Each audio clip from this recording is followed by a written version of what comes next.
সুইজারল্যান্ডের জেনেভায় ইউক্রেন ও রাশিয়ার মধ্যকার 2 দিনের শান্তি আলোচনায় আসেনি কোনো সফলতা। বৈঠকটি মঙ্গলবার মধ্যরাত পর্যন্ত চললেও বুধবার মাত্র 2 ঘণ্টার মাথায় শেষ হয়। আলোচনার বিষয়ে আশাবাদ ব্যক্ত করেন মার্কিন দূত স্টিভ উইটকফ। আর ক্রেমলিনের আলোচক ভ্লাদিমির মেদিনস্কি মূল বৈঠকের পর ইউক্রেনীয় পক্ষের সঙ্গে 1.5 ঘণ্টা রুদ্ধদ্বার বৈঠক করেন। ইউক্রেনীয় কূটনৈতিক সূত্র জানায়, সম্মুখ সমরের অবস্থান এবং যুদ্ধবিরতি পর্যবেক্ষণের মতো সামরিক ইস্যুতে কিছুটা অগ্রগতি হয়েছে, তবে ভূখণ্ডগত বিরোধ নিরসনে কোনো ঐকমত্য হয়নি।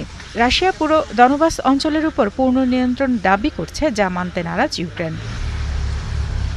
এদিকে ইউক্রেনীয় প্রেসিডেন্ট ভলোদিমির জেলেনস্কি অভিযোগ করেছেন, রাশিয়া আলোচনাকে দীর্ঘায়িত করার চেষ্টা করছে।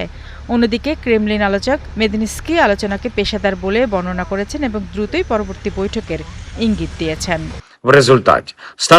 ইউক্রেন ফলাফল অর্জনে আগ্রহী, কিন্তু আজ পর্যন্ত আমরা বলতে পারি না যে ফলাফল যথেষ্ট।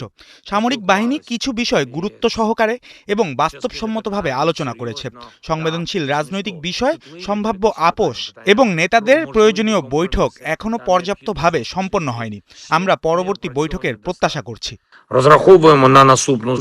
আলোচনার অন্যতম অমীমাংসিত বিষয় হল ঝাপোরিজ্জিয়া পারমাণবিক বিদ্যুৎ কেন্দ্রের নিয়ন্ত্রণ। ইউরোপের বৃহত্তম এই কেন্দ্রটি 2022 সাল থেকে রুশ দখলে রয়েছে। ইউক্রেন এটি ফেরত চায় এবং প্রয়োজনে যুক্তরাষ্ট্রের সঙ্গে যৌথ নিয়ন্ত্রণের প্রস্তাব দিয়েছে, যাতে মস্কো রাজি হওয়ার সম্ভাবনা কম।